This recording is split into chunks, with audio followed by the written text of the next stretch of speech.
And now, the top-rated and most listened to sibling podcast about theme parks that drops on a Thursday from the state of New York. Theme Park Thursday with Dillo's Diz, brought to you by DillosDizResort.com. Now is the time. Forever? Miss tomorrow. Old. A minute and a half. Hashtag always MGM. Step out to your right. Old. The secret staircase. We always do that. You are approaching the unloading area. Behold the majesty of the Sistine Seal. For the kids. A salute to all theme parks, but mostly Walt Disney World. What a cute ending. Aloha and welcome aboard. This is Theme Park Thursday with Dillo's Diz. She is Jen. Hello. And I am Frank, and we are here, and we're keeping it cool, like we do. Right. Like We're trying to just keep the trying- excitement down. we're It's trying no to- big deal. keep it our levels. We're keeping it Yeah. cool. We have a fantastic guest for the next hour or so. However long And- she wants to stay with us. Yeah, I mean, we'll just keep whatever. Yeah. Whatever she's she's shaking her head yes, and we love that. I think she knows this from our Instagram post, but when you and I, Jen, watch old episodes of the all-new Mickey Mouse Club, Yes. we have given the nickname of Mhm. our guest this week, Miss Versatility. Yes, that is what she has, that title. You know what we should have done when we saw this guest at 90's Con is make her a banner, like a little sash, and we could have done that for her. Oh, Miss see, Versatility, right? future goals right there. Next year. Well, we're so excited to introduce our guest this week on Theme Park Thursday with Dillo's Diz. Please welcome Jennifer McGill. Jennifer, hello. Hello, everybody. Yay. Wow. Now I'm like retro mad about that banner. Like, I know. Me too. I just thought of it now, and I need to keep it on the list for next year. It's fine. It's fine. I don't think I've ever won that title before, but you know what? It is pretty darn appropriate. I really haven't ever really unpacked that before, but yeah. Absolutely, it's Cool. appropriate. Come on, you do it all. Yeah, no, I mean, we on our YouTube, when you guys did MMC 30 in 2019, we couldn't go and we were sad, and so we chose instead to kind of like record ourselves watching old episodes of the Mickey Mouse Club, and as every time you came into a sketch or a song, we're like, she is so versatile. Like she was always all in on the comedy and always all in with the music, and every time just like bringing it 100%. And we always love that about you. I've been. This is a little inside information. Okay. I'm sure you have no interest whatsoever in it, but. Besides the fact that my eyes won't stop watering, it's not because I am not so verklempt about being here, but it's natural allergies apparently. I've been watching some home video stuff, and there was this one moment where it was a comedy skit, and without going into too much detail, I was supposed to be yelling off stage that I was like swabbing the deck, or I was about to come onto the scene having swabbed the deck. And I'm over here off camera swabbing, like pantomime that I'm swabbing a deck. And I'm thinking, no wonder the children didn't know what to do with me. But also I was like, I was Strasbourg before I even knew what any of that was. So yeah, I literally would just embody and deep dive into whatever the project was, because that's just how I rolled as a small person. I really wanted to be all in, and I just said, sure, I can do it. Yeah. And you did it. And you did it. I guess you're right. I loved all of it. I think that was also part of it. I just loved all of it. I love production. I still love production. And I think it's because of how much I learned and saw on that show. Yeah. Can we go back even before the show? Because you were doing pageants for a while, right? Yeah, and it's such I was doing pageants. If you think of someone who loves playing soccer or softball or basketball, this was my sport. I just wanted to go sing big and win a crown. And most of the time I got to wear sparkly outfits. And so it was a win-win. Yeah. Fun. And I didn't care anything about the pageanty part, like with the whole ruffles and posing and the photography. Like that stuff wasn't really the point for me, thankfully. So I wasn't ever really wrapped up in all of that. I just wanted to get up there and sing as loud and high as I could with all of my hand motions that look relatively the same on the Mickey Mouse Club and with all the wax on, wax off kind of thing. And I just wanted to win that part, you know. So that was my sport, was getting up there and being a vocal gladiator. And I loved that too, but it was way more like one-dimensional, really. Kind of went and did the same thing all the time. You know, you needed to get the points, you know, and get the trophy. So I'm glad I started with that to kind of get, I guess, the competition out of the way and go deeper later. If we had brought the Miss Versatility banner, it would have been like a full circle moment for you. Right. You see? Yeah. I remember one time I was coming home from sleepaway camp, which was probably the only time I ever went for many reasons. I came home with like a toothache and like or an ear infection. I was a mess when I came home, but it was probably like a week-long excursion wherever I was. And I remember that I prepped my room ahead of time. Like I created a welcome home sign for myself.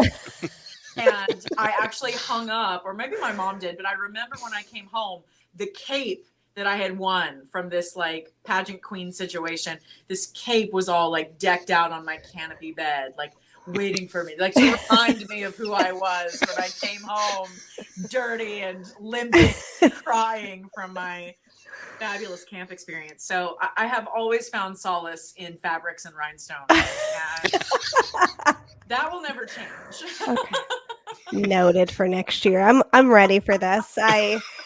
I'm not big on I'm not very crafty, but if ever I was going to be, it's going to be for this, and I'm going to make sure this happens. Look, if you're not crafty, they do actually sell like rhinestone, like yards or whatever, like rhinestone rhinestone ribbons or whatever that are already connected. Okay. So that's a thing. All right. I can just imagine Jennifer's algorithm when she just logs on. It's just shiny. That's all. Right? Yeah. It's just bling, bling, bling, bling. It just sparkles. Bedazzled things from Michael's popping up here and there. Right. Whoever tries to look at my algorithms will be blinded and somehow full of immeasurable joy all at the same time. But yeah, so that was what I did when I was little. I'm from Texas, and we were watching the Miss Texas pageant when I was 7. And I said, "Mommy, I want a crown like that. How do we do that?" And you couldn't buy them at Walmart at that point. Like there was no crown store. And so we had to ask my dance teacher, and she said, "Well, you know, I can give you a few." I don't know how it worked back then. Everything was paper and pen and like mail. Right. And like wait around for things to happen. Yeah. When you needed a different key of a song, you had to order it, and it would like come to you 8 months later. Like it was a whole problem to get anything done. So I don't know how we found this organization or what happened, but I got signed up for a pageant, and my dance teacher said, I can teach her a dance move. Like I can teach her a dance number for her talent portion. And my mom said, "Oh, no, it's okay. She'll sing a song." And my dance teacher was kind of like, okay, because no one knew. I don't even think we knew that there was like a lot of voice in here that other people would recognize as something, different or unique unto itself. And my mom was my first voice teacher. And I'm sure this is where all of my hand motions originated from. And shout out to choreographer Miles Thorogood for keeping it going all those years, getting me what I needed, just continuing to let me speak my own language. And so, yeah, I sang I Want a Hippopotamus for Christmas. And I actually have in my room the hippopotamus prop that I used. Wow. And when you shake it, it's got a jingle bell in it. Super high tech. And I sang this little song, and I won the talent portion of I won that yes. And I was hooked for life. There I'm sure it's on my Instagram somewhere, but there's a picture that proves that I was hooked for life with the smallest little Christmas tree crown on the smallest head possible at the time.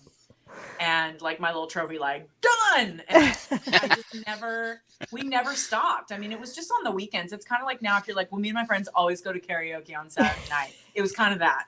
Right. Like me and my mom were always at a pageant wherever we could find one on a weekend because that's just what we did.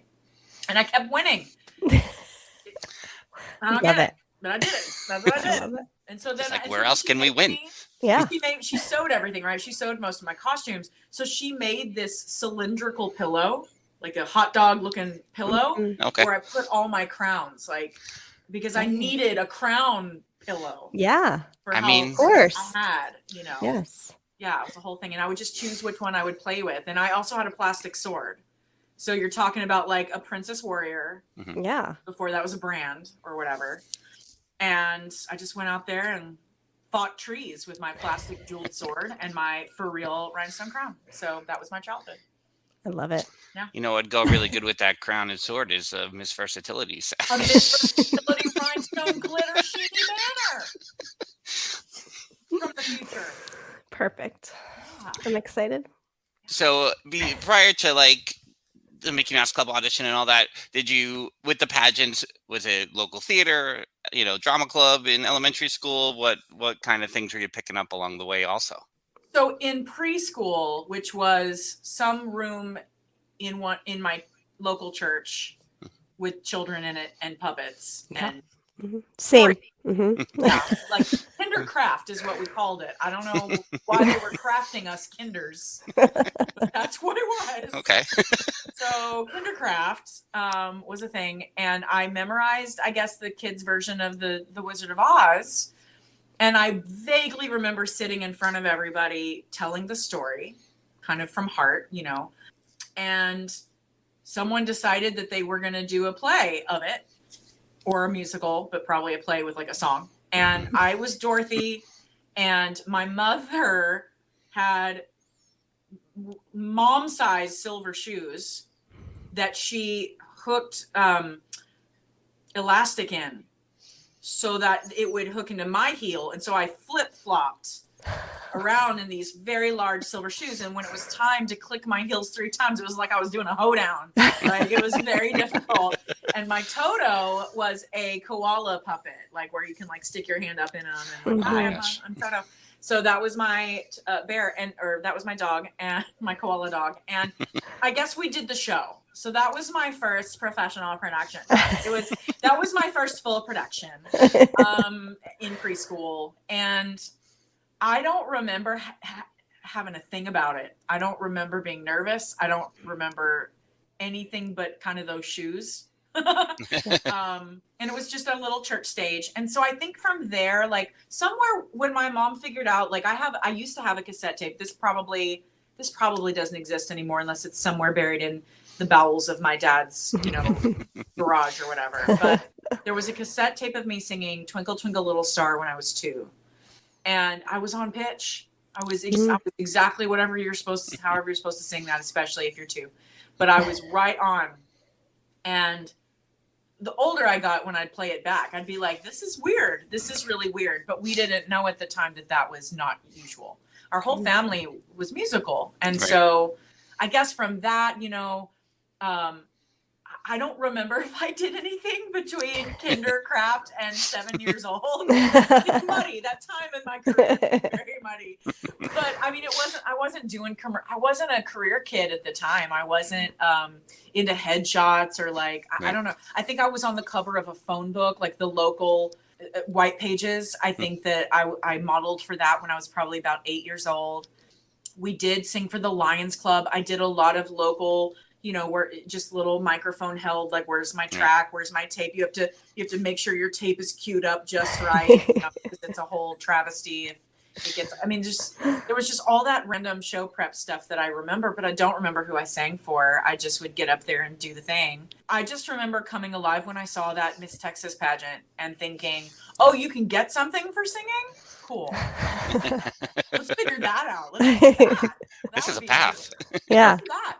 And really, that was just, you know, we really jam-packed a lot of competitions, tens upon tens of competitions within 3 years. And by the time I was 10, actually met Chase at a talent competition. I don't know if he's ever.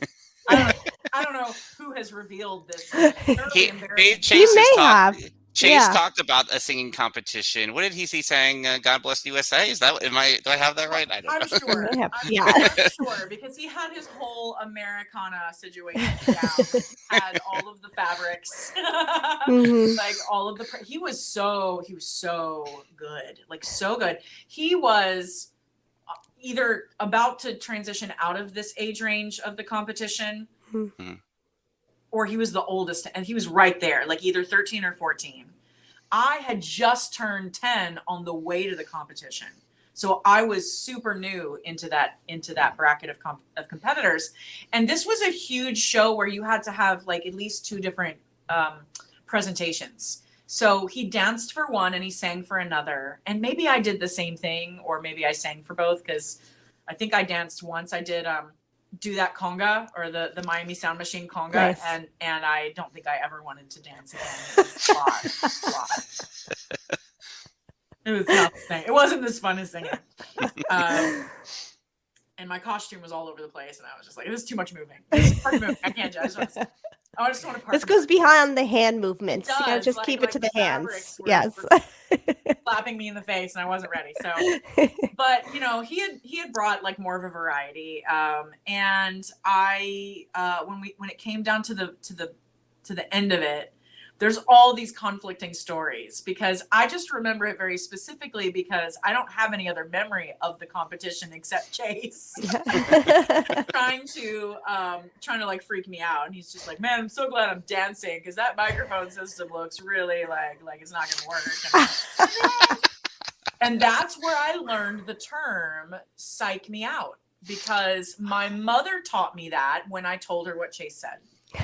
She was like, he's just trying to psych you out. What does that mean? So anyway, I won our section, and he's like, looks like your mom won $1,000. And I was just like, what? So, it was catty. Was like, that's rough. Yeah. He's a very catty man. And so then when I tell this story later to everybody, to the family, of course, one's like, it was his dad. His dad's influence. The other was like, oh, he was so competitive.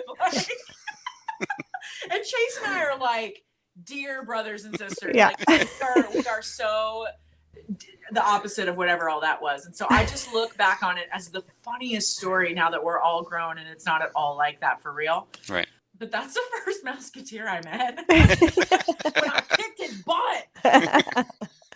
So that was a good first impression. It just got better from there with all of them. Just kicking butt left and right. No. But yeah, so then, right after all that hullabaloo and I turned 10, I met a children's agent who was one of the judges in a pageant, and just kind of like that, I got an audition. It was real quick. It is not all that the whole strategic formula momager situation, all of those stories in the world about every way you tried to bend over backwards to be in the right place at the right time with the right headshot and resume and business card and EPK or videotape back then. Had none of that. I don't know how they found me out of all the 1,000 blonde-haired, blue-eyed, light-skinned little ladies that they found in their thousands upon thousands of search. And I'm eternally grateful, because kind of as you guys said, I really loved what I did, and I really rose to the occasion, and I just threw myself into everything. I just don't think they could have known that. So in the beginning. So I don't know how it worked out that well, but I'm really, really glad they gave me a chance. Well, there's something to be said too. Like a lot of people talk about, the hustle, let's get a hustle, especially nowadays. That's what you hear all the time. But there's just something to be said about something organically coming together like that you're just doing what you love, and somehow that translates in a bigger way. We're big fans of the organic. Yeah, and I do think that's what it was, because I was so unpolished. I was so raw. Like, I had been doing what I had been doing for a long time, so maybe I was polished in my own little lane of what I understood I was capable of. But there was so much I had never tried before that I turned out to be naturally inclined to get better at. Mhm. And that's just the magic of Matt Casella and his casting, because he wanted kids who were relatable, who could be your next door neighbor, and then, oh, by the way, like they're insanely good at this one thing, and then maybe like 3 other things. And over the years, if you're there long enough, like I was, you're good at a lot of stuff. It was kind of like a big playground of a show. And honestly, I mean, in all fairness, I didn't have to worry about a job for 7 years, but still, after the job ended, then I had to figure out how to graduate from high school. So I kind of did backwards a little. And that happened. Different paths, you know. My senior picture, like when you accept your diploma, like on the stage, and like they take, I don't know, my face, like I know this picture exists in my dad's house somewhere, but like my face, kind of the eyebrows are like, seriously, you're like, well, I guess here's another picture, because I had, already been in posing mode for centuries, and I'm just like, I'm graduating from high school. Like, I don't even want to say it's anticlimactic. That would be disrespectful to the fact that I graduated high school. But I also had like all these medals. Like I chose to graduate with my thespian group, and I was the only one with just all this stuff around my neck, and This episode is slowly becoming the title All In with Jennifer McGill, because you every story you're all in. It's I love it. Yeah. We've only gotten to me almost not anymore, but yeah, I'm just saying, like, there's just all of this random stuff that maybe I've never talked about that I'm kind of remembering and falling in love with, like how funny those key moments are. Like when you take off the whole mouseketeerdom. Yeah. And you just think about a kid trying to live their life slightly backwards. That's just really funny to me, you know, that I'm just trying to play it cool with my 80 medals, like walking with my thespian, or like mad that I didn't get cast as the lead in a musical when I'm on a hit television show. Like it's all so funny now. Well, and it had to be kind of mind blowing to go from the 7-year-old that is looking at a pageant going, oh, can I like sing and get something for this? To a few years later going, hey, you want to move to Orlando and be on TV? Like, what? Yeah. What?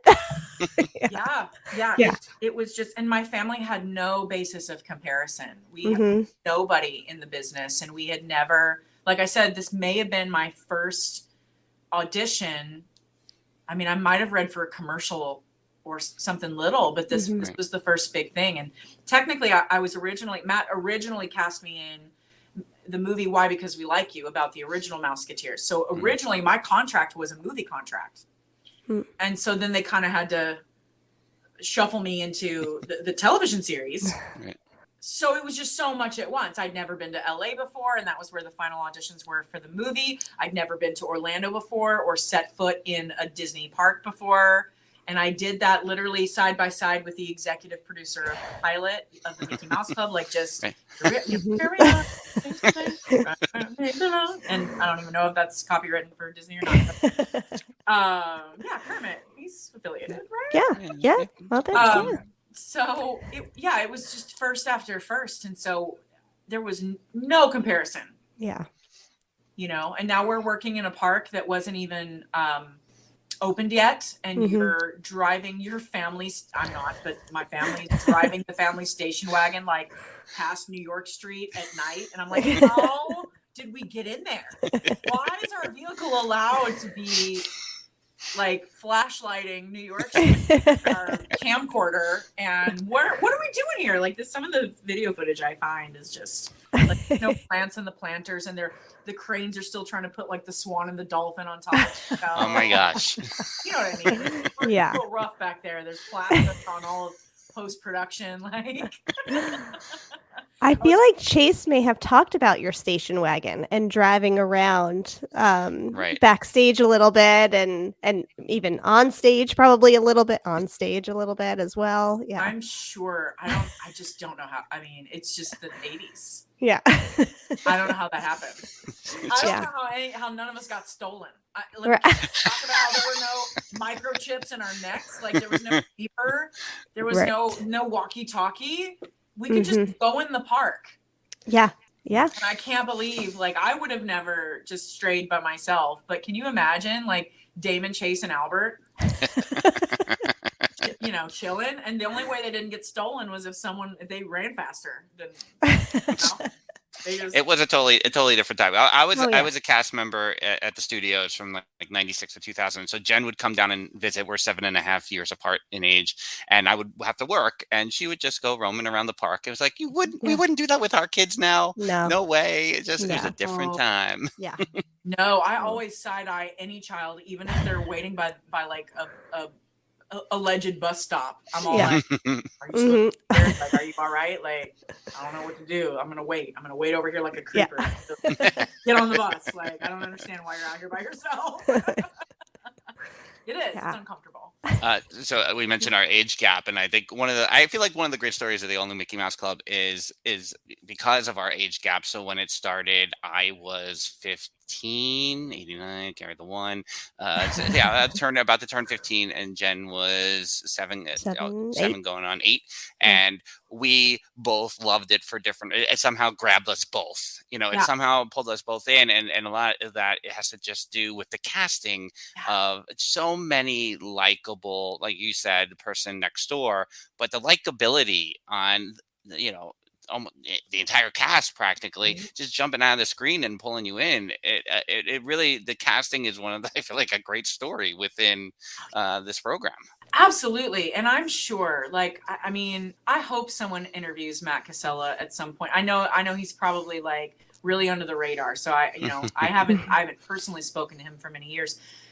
It just seems like when anybody speaks about him, any of us talk about him, like if I didn't already have allergies, I'd be tearing up anyway, because it was the casting, it was the chemistry that made that happen. Side note, if you have a teacher friend, public school, and they say there's just this one class, like it's the combination. It's not that they're all bad.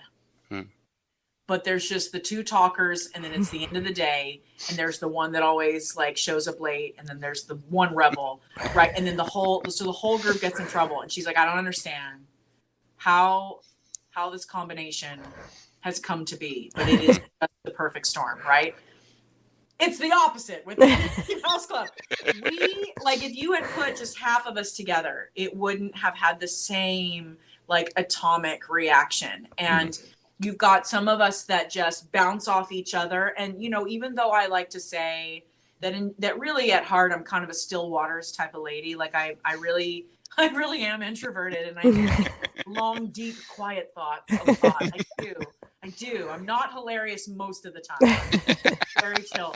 But like on that show, I was like I really did just sort of ham up a bunch of stuff, and I would react off of someone else, and then other people maybe were quiet off camera, and then they explode on camera. And you know, I've just kind of saturated some recent days with some home videos and kind of watching us all together. And you know, when people didn't think anyone was looking, you know, they would just give each other this hug. Or, you know, Tiffany's looking out for Lindsay when she kind of like fell face down on the ground during this, like, it's hard to explain, like a hayride or something. And people were throwing hay, and she kind of just gave this look that maybe not everyone would know what it meant, but I caught it on the video, and I was like, she's like, give her a break, man. Like, that's kind of what she looked like. And we just, you know, we were trained to be a family in the beginning. You know, over the years, it did become more professional with different boundaries, and, you know, just a lot more professional growth and polish and sheen. But in the beginning, I think that's what I had to find for myself was, what is it for me being on the inside that makes me just so, like, a very unique personality of Die Hard, a very unique formula for that show, because I was a Mouseketeer. Like, why am I such a fan as well in the way that I am of everyone on the one side of the screen as well as everyone on the other side of the screen? And it's because at 10 years old, I was taught that was part of my family. I was taught to be a sister. We did everything together. We did all the holidays. We had Thanksgiving picnic, and we celebrated everybody's birthdays and hung out at the apartments together. And the brothers and sisters were in school with us, and the parents were on the sound stage with us. Can you imagine like 8 momagers on the sound stage being quiet? You know, everyone has their camcorders out. Like it was very intertwined. Mm-hmm. And I think that's part of what made us on screen work in the beginning, was because we really just didn't have this careful pretense or this like boundary with each other. We really were all just like, we're all together. Yeah. We're just all together all the time. And I think that showed, you know, there was such a comfort level there. Yeah. Especially for some of us who maybe were like more compartmentalized and like could be introverted at times. We felt permission to like, yeah, go big, go goofy. It's great. You know, especially me who didn't have anything else to compare it to. Like Brandy had been on Broadway. Braden had been on Broadway. Albert was this accomplished ballet dancer and had done a lot of work. Like everybody had, most of them I felt had more experience than I did. And looking up to them and feeling like I was a part of a family was, you know, I didn't know how important that was at the time, you know.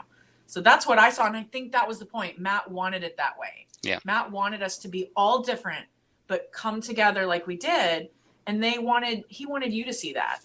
Yeah. He wanted you, and that's exactly what happened, which is why I'm saying, like, it's like your brothers and your sisters and the neighbors and the people that you should be hanging out with are on the screen. Yeah, and I think everyone watching felt represented in one way or another, and whatever part of the country you were from, whatever background you were from, you connected with someone on the screen, if not everyone, for different reasons. Yeah, there was something for everybody. You know, I think that was a big goal. Yeah. You know?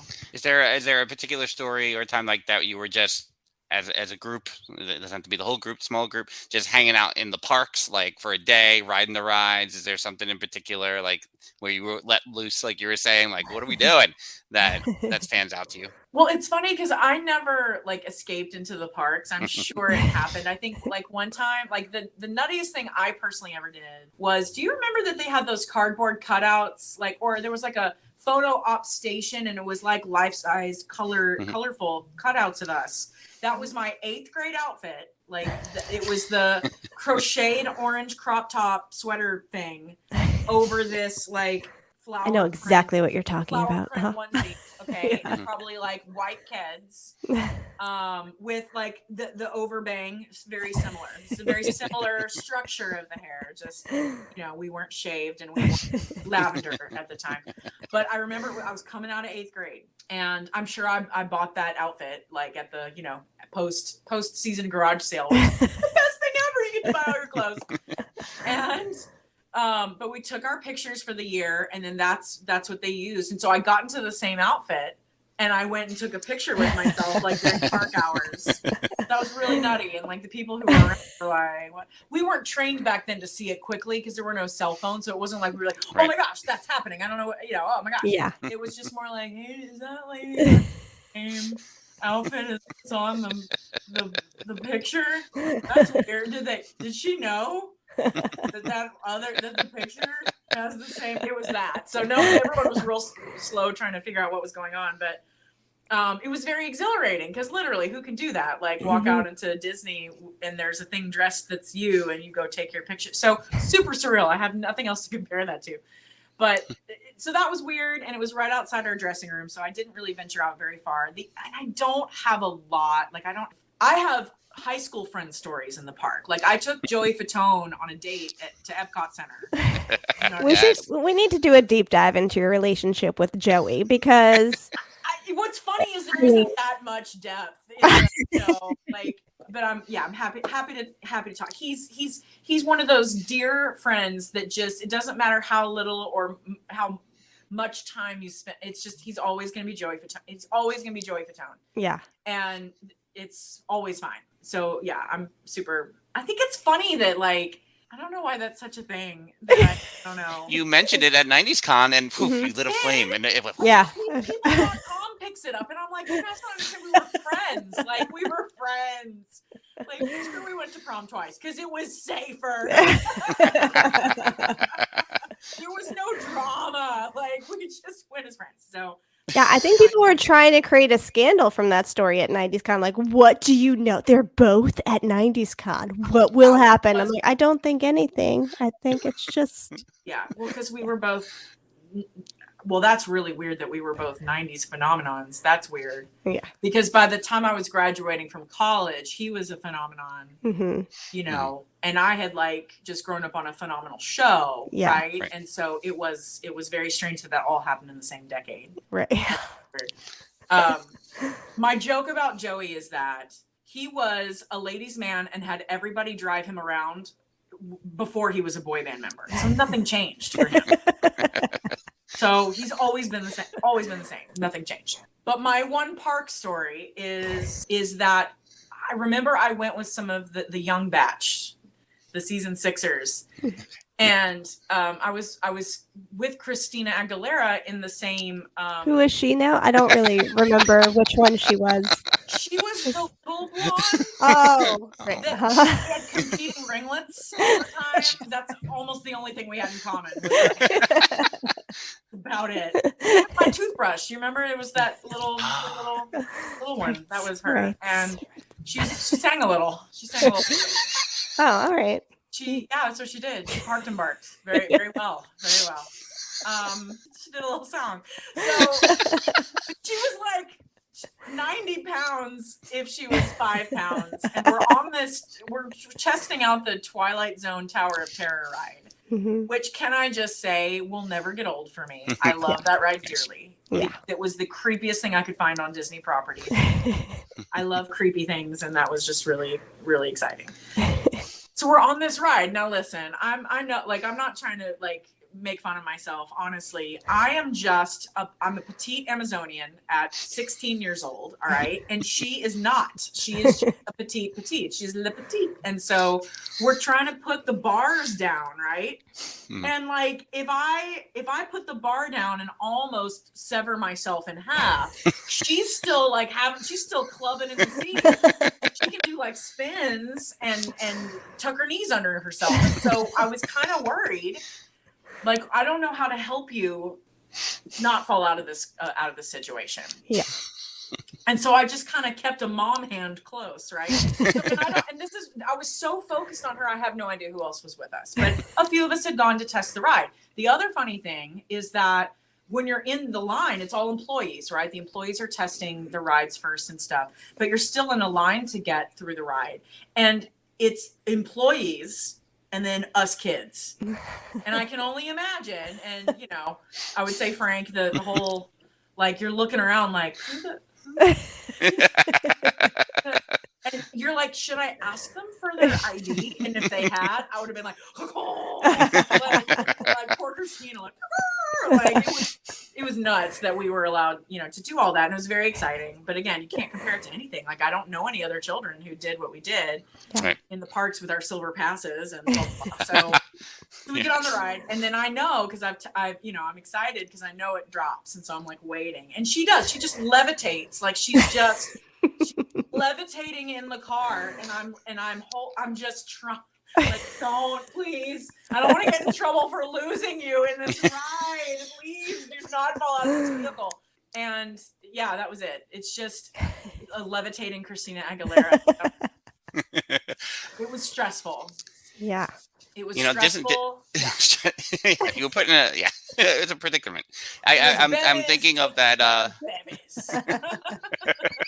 I'm thinking of that Marvel What If show. Like, what if Christina Aguilera had just levitated into the Twilight Zone, and where would we be? Been the little girl. She would have literally taken over the role. What if she is the little girl? And then I would have had to make everybody come to the ride. I'm like, listen, if you just go on the ride, you'll see her. Like, I didn't do any. She chose to go. Like, I couldn't hold it. You tried telling Christina to do something. She chose to go. This is the path she's choosing, guys. We have to respect that. She wouldn't listen to me. Yeah. She did what she wanted to do. I know I'm bigger than her, but she just has her way. Yeah, like I would have been so. I'm so glad we didn't lose her. I'm really glad. Yeah. But that's how tiny she was. I was a detriment to her experience because I was so much larger. I was preventing her safety. The world gained because you prevented it. Yeah, I kept her alive. You kept her alive. For 10 minutes, I kept her alive. That's my claim. So funny. But yeah, that's it. I mean, the parks became my backyard because we had a silver pass the whole time we were there. And this was before blockouts. I remember going on New Year's Eve for free with my high school friends and just hanging out, like watching illuminations. I really loved Epcot because I was a total like kind of science nerd. I just loved, I loved that it was not so caricatured at the time. Like there wasn't a lot of child entertainment. It was just here are some things to learn. Facts. We have some light bulbs embedded into the concrete of this side. Enjoy the history that is this park. Yes. We have a ball with all sorts of worlds in it and grease with the burnt smell that only stays in that section that it's burnt. How do they do that? Right. It's that is a world of mystery, and I really enjoyed it. So. That's a really good point. Everyone talks about that smell. No one talks about the fact that it doesn't spread throughout the ride. Right there. Only there. I don't know how they do it. That's good. Those invisible walls.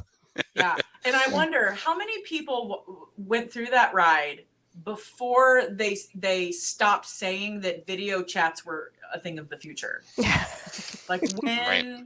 Yeah. Yeah. What was that date? I'm sure somebody knows. Somebody's got that definitely information. knows. Yes, that I would love to know. I want to try to focus on like post Mickey Mouse as much as I think I can keep going, but we'll be here for 3 hours. Yes. But I want the post Mickey Mouse Club, like to now, when with always in the club and with the reunion in 2019 and the stuff that's been happening lately, the Christmas album, I feel like a lot of people learning how much all of you give back individually together, in all these reunions. So from your perspective, post Mickey Mouse Club, like what my thing is really providing for others and guiding people and leading people. I feel like so many of you within the group have that energy to you. Like when did that like switch flip a little bit to say, you know what, I'm going to start giving back and develop artists and be a leader? Gosh. And I think that's exactly what happened for so many of us. I think you're right that there was I don't know if it was an overnight, but there was definitely a switch about I'd rather help other people than, I don't know, maybe focus on myself. I had to wrestle with what I call the curse of fame for, I suppose, as soon as I got to college into the bubblegum pop movement and how I didn't have a place in it. And just like with pageants, all I wanted to do was get up there and sing my face off. And I loved music videos. And of course, I'd learned so much about production on the Mickey Mouse Club. And then I felt I needed to go to college. I had been a professional for so long, but I inherently knew I wasn't ready to just be a person. I didn't really know. I wasn't as good at that, I think. I didn't know what I wanted. I didn't know who I was beyond work. And so I went to New York University and I wanted to be in a New York environment. I really, I wanted serious actors and poets and people who drank too much coffee. Right? I wanted to walk the streets and just take it all in. And I did. But, while I was doing that, a lot of the other Mouseketeers were off in LA or, a few in New York and going straight for the jugular of a career path. And, I saw the fruits of that. And I felt kind of from somewhere in that moment, probably from the moment I saw Britney Spears on Rolling Stone magazine, I think I thought maybe, oh no, I've missed the moment. Because I decided, this was so nuts. I had thrived in college. I had thrived in the musical theater program. I had done really great shows. I'd pushed myself in ways. I was in the advanced ballet class. Like, what is that all about? How did that happen? It was because they gave me a choice. They said, you can either coast through intermediate or you can push yourself and feel horrible for a year, but it'll be better than you were when you got came. I'm like, okay, I'll do it. But I was an embarrassment, but I did it. I did it. And so I was doing the things. I was pushing, and I was in musicals, and I was exploring movement. And I really, really loved my college experience, but I had this sort of fork in the road where I knew in my heart I wanted to be a recording artist. That was my first great love, probably solidified by Whitney Houston. That's probably the one that did it for me. But I could go to the showcase, which would have introduced me to the Broadway world, or I could go explore this deal with Capitol Records. And I chose that, and the bubblegum pop industry kind of just sort of like smooshed that opportunity into something that didn't make sense anymore for me. And so I was really crushed. And so the point of what you're saying is that I had so much time of negativity that by the time I don't even know if I fought my way out of it, but I definitely had to see the light at some point and say, I can't live like this anymore. I mean, I think honestly, I was trying to be a rock star in my private life because the world wasn't allowing me to go be whatever I thought that was in real life. And so, you know, Facebook started happening in 2010, right? So you start taking all your weird selfies and you like, you know, start figuring out what sexy looks like. And especially if you were me, it was all like, I don't know, I still look 12. I'm not sure what kind of like pose is gonna work that out. And so I really had to meet myself all over again and get over myself, get over this pursuit of fame, because fame is elusive. And for me, it became a curse because there's this idea that, well, you were this and this and this when you were a kid. So like your other people, aren't you going to progress into this and this and this? And the big thing that I was told over and over again was, you're so blank, you're so whatever. Why aren't you famous? Why aren't you famous? And it's kind of like when someone says, you're so pretty, why aren't you married? And you're like, I have many reasons why that's not the case. You know, and it has nothing to do with me as a whole person, right? There's just so many more elements that are out of my control for any status like that for anybody. And so I started becoming really angry. And so my mom passed away. She was my biggest fan. And I had to redefine what this life was all about, because this weird pursuit of this label wasn't giving me any joy and definitely wasn't helping anybody else, including myself. I was poisoning myself with all my negativity. And so honestly, I think the switch happened when I had adult talks with God. I think I started adulting with my faith. And I just said, look, I'm making horrible choices for horrible reasons, and I don't want to live like this anymore. This isn't what I want. So you need to be in the middle of this. And I need you to do some stuff. I need you to show me where to go and guide me. And I think the point is that God was always in there trying to show me the way and trying to light the path. But I was ignoring any kind of signs. You know, if you don't want to find them, you're not going to find answers, I guess, or positivity. And I just decided I'm going to listen. I'm going to listen, and I'm going to look for you everywhere. I'm going to just make this the focus. And for me, around the age of like 31, 32, I think that's what happened. And then when I was like ready, then God showed me all sorts of tools and people and shows and career paths that brought me closer and closer. Every single one of them, I was helping more and more people. Right? Like I was a dramatic and musical minister at Holy Land Experience, which if you know, but otherwise it was great. It was a great situation. It was great. But I learned a lot about spiritual warfare. I learned a lot about having, sisters who pray for you and how to pray for other people, even when you don't feel like it. I mean, it was really about strengthening myself from the inside out and serving others, and as I kind of got that structure, then it started expanding into more of my secular work where I could serve others regardless of the job title, right? And I could be a light everywhere I go. And God led me to Nashville about 12 years ago. And that's when I started helping arrange vocals for a church and, worship leading on a whole other level, using a lot of the tools that I started learning from production when I was a little girl. And then about 4 or so years ago, I was introduced to PCG Artist Development. And I had never seen a company that had done remotely anything like what I had experienced, how I had been helped and taught in the context of the Mickey Mouse Club. Talk about Miss Variety or Miss Versatility. Okay. Place where anything from the ground up, like anywhere from spiritual and therapeutic counseling, and nutrition, but also, how to sing correctly, how to move, how to write, how to interview, providers to help you with videos and editing, and all along the way. We're not just like a song mill where it's like you're just going to take whatever we give you and like it, and we're taking your money. It's literally a teaching opportunity every step of the way. And if some miscommunication happens, or it's someone's first time in the recording studio, or a producer, I don't know, didn't get that right flavor the first time around on the mix, it's we're a full team about it, but I'm the one that can come up and say, remember, this person is new.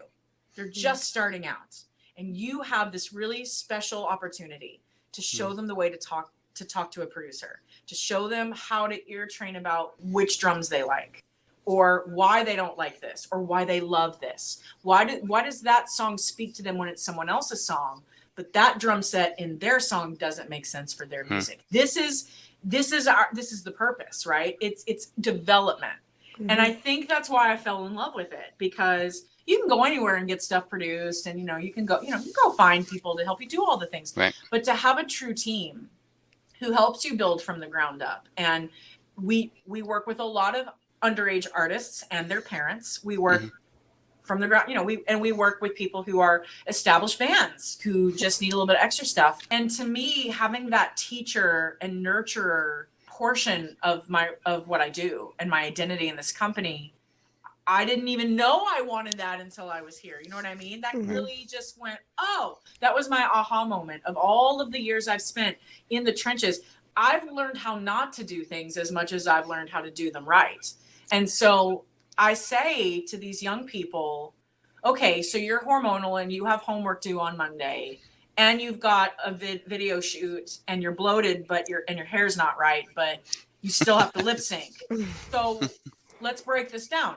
And, any of them, though they don't do this to me, they could say, well, you know what it's like. And I'll be like, yeah, I do. I absolutely do. I know what it's like to stare down a light when you're crying and use it like in the video Hold On.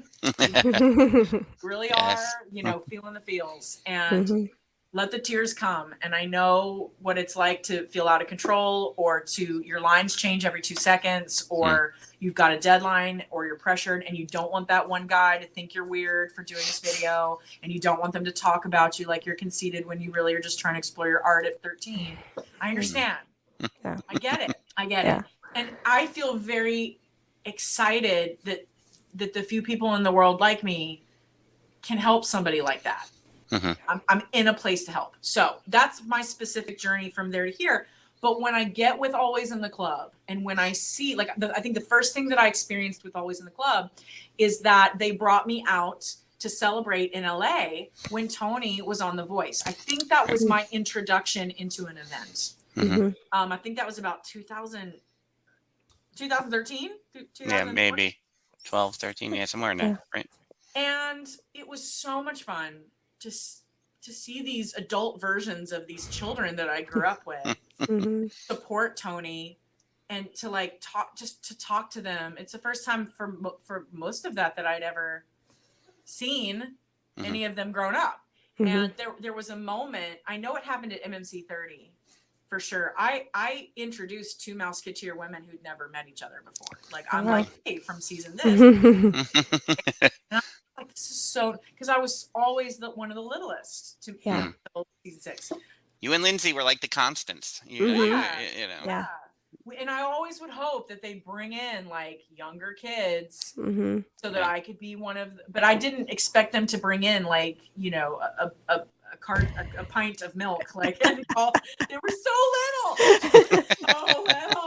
Those kids were so little. You know, and then I felt like I was, you know, like, again, a petite Amazon. I was totally the beanstalk in that situation. You know, I was like, come on, Ryan, just climb up the side, say hi. It's fine. You'll see my face.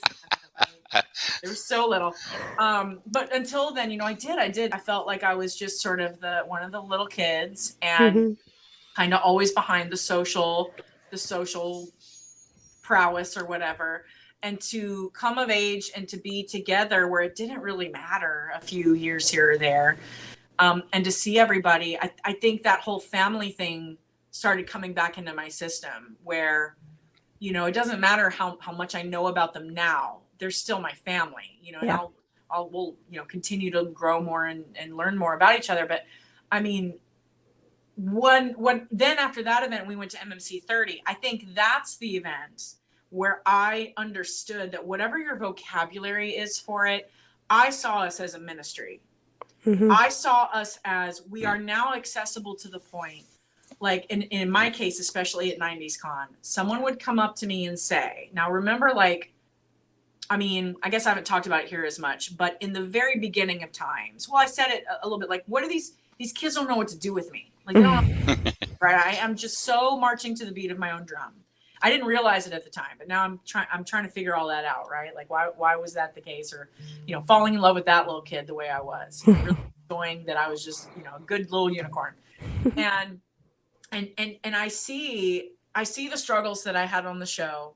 And you talked about, Jen, about being represented. Everybody was represented somehow. You know, everybody had somebody that had essence of them.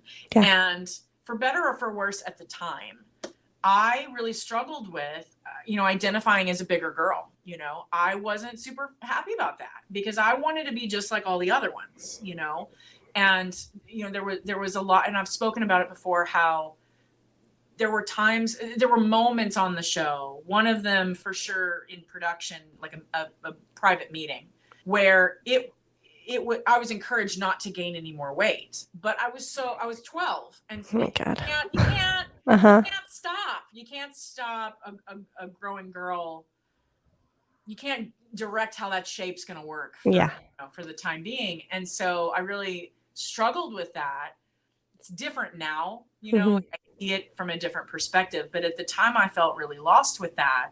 And I was really frustrated when people would talk about how I helped them feel better, because I was mortified that I was found out, that I wasn't like everybody else, right? And so I really struggled when I was a young teenager, trying to figure out why that was the case, why God, why, all the things. And then you know, it fed into the bubblegum pop thing.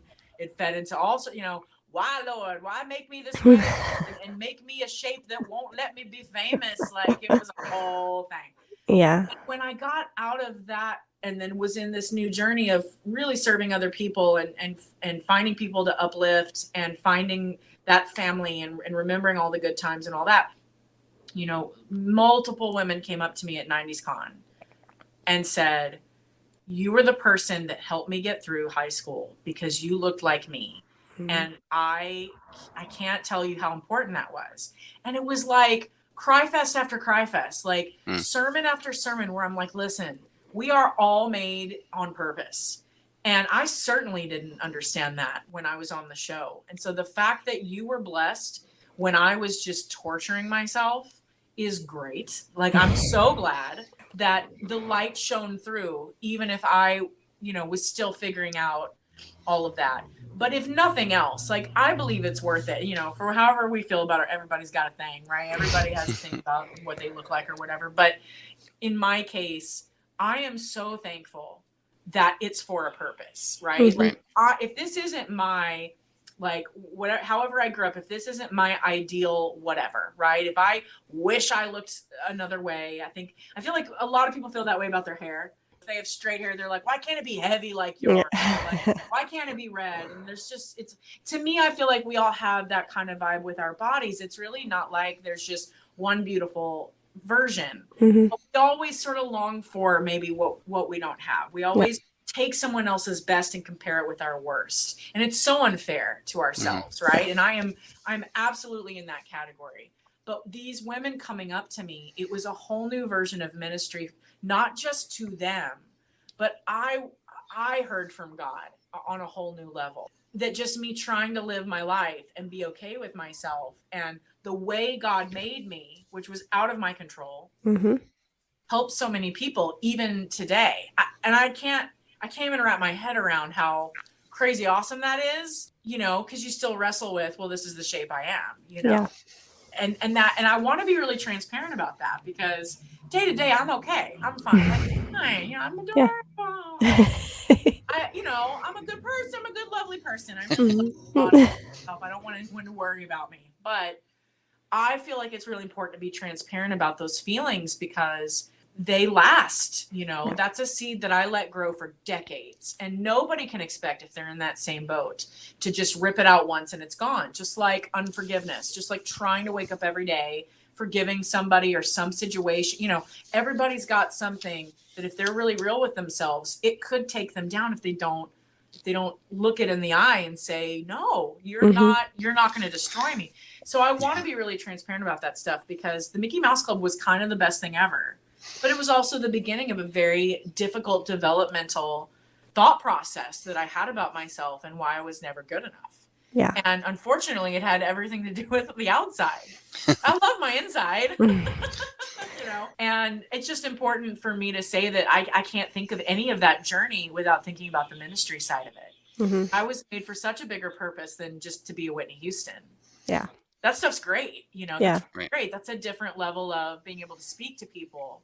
But I really feel my destiny was these one-on-one things. I'm expecting us to do events like this for years and years to come, so that more of that, like more of that one-on-one. Let me look you in the eye and tell you that you were made on purpose. Yeah.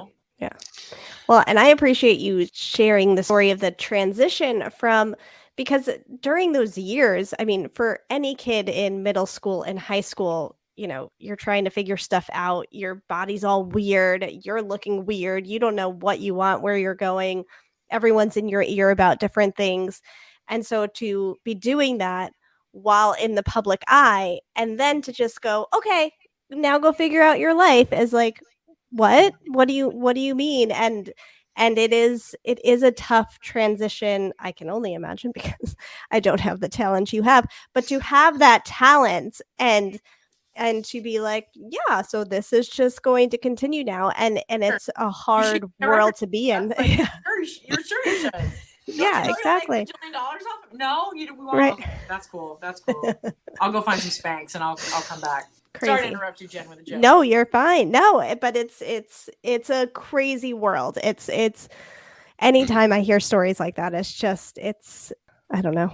But I really believe that it wasn't meant to be like that. Yes. I just don't think I would have had enough of a backbone to, look, I don't know Christina's every day. I don't know her journey on the inside. She's still here. Yeah. And I think she's killing it. And I don't know what it takes to do that. Yeah. And I respect her for that greatly, right? Yeah. It's a lot. I can only imagine. And there's a personal sacrifice for anybody. No matter how glorious it is, however they look in the public eye, no matter how golden they may still be. We've seen even in recent weeks how anybody can have their crumbling moment and make a really bad choice, not because they're not a good person or don't have good reasons or what. It is, I can't imagine the pressure. I can only put it together in context clues because I know enough celebrities and I know enough. Yeah. And I don't know if I had what it took at 20 to survive. Yeah. Not to sing, but to survive that career. Yeah. Like, I was super angry at God barring that road for me for so long, but I actually think that saved my life. Yeah.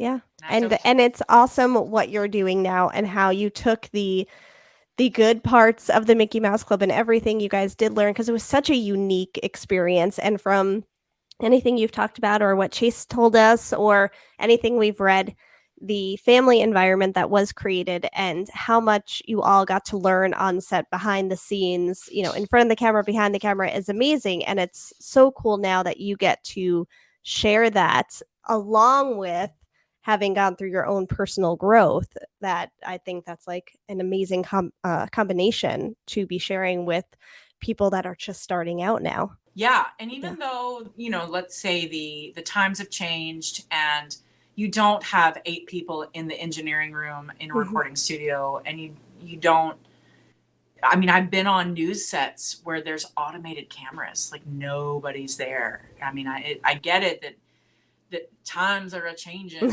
but there is an attention to detail and professionalism and excellence, and not settling for just the easiest way of doing something per se. And there's always going to be, in my realm, there's always going to be an art to live show.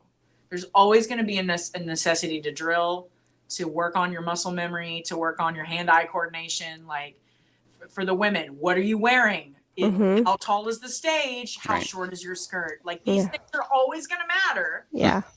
And to me, there is such I think an importance, at least in hearing from that generation, even if you can do a lyric video on an app or, you have auto tune and now you can sing it into a microphone live and, all of that. That doesn't mean that you're still going to have what it takes as a fully functioning and whole human art. There's so much more that has to do with who's surrounding you. And do you have just a lot of yes men and women around you? Or do you have people who are going to tell you the truth? People who are going to hold you to industry standards, people who aren't just going to take your money.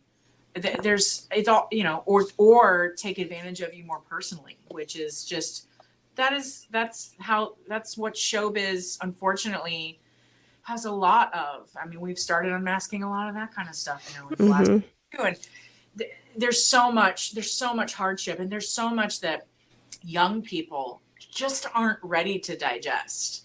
Maybe we have to, face it. Like I said, look something bad in the eye and say, no, like this is not going to be the deal. But you have to know how to recognize what isn't best for you, or you have to know who to talk to about it, and you have to feel empowered to be able to communicate. And all of that is something that doesn't die. That's not something that comes and goes with trends or technology. As long as humans are humans and we need each other, then you need a team. And so I'm really grateful that, at least for now, I'm able to speak into people's lives and we're still valid. Yeah. With our experiences. And it's kind of cool. Like, I joke all the time that I feel like I should have been retired, like, by now.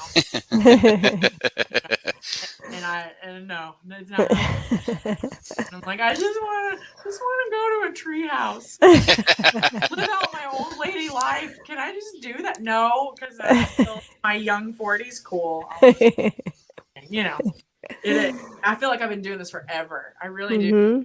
I love it, though. I suppose that's why it's still totally fine, because I'm very passionate about a healthy show business career. Yeah. There can be such a thing. I am passionate about finding that road for others.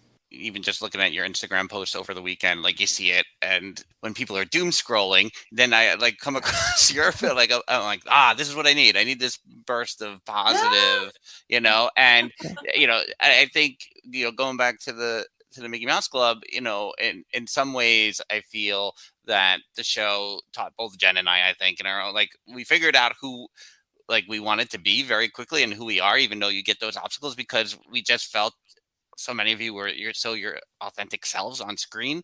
And so now, just to see, you say ministry, and I'll say ensemble because I spend so much time in theater that, I always look to the ensemble. Who are my people? Who's my support? And, how they going to lift each other up. So when now seeing, we saw you at the House of Blues for the first time sing live, and in September, we were so excited. And then just to see everyone at 90's Con, and, especially that energy when everyone's together, it's been a reminder and a great reminder at that of just like what you all have to offer as individuals and together. And I just want more, and I want it to keep going.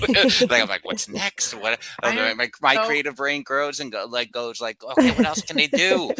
I want more. I'm hoping that there's a lot more coming. I really, when you mentioned the Christmas album, wow, was that a miracle? Like, we all were trying to do it in isolation, and we had incredible extra team members, like non-Mouseketeers, who were helping like a lot. And I had a really unique eagle eye, fly on the wall view of a lot of the mixing of the songs before each other knew what everybody else did. I got to see more of it. I just had time. And I remember, because like I remember Tasha, like I heard her sing, I heard her track, and I almost instantly started tearing up because it was just so wonderful to hear her beautiful adult voice.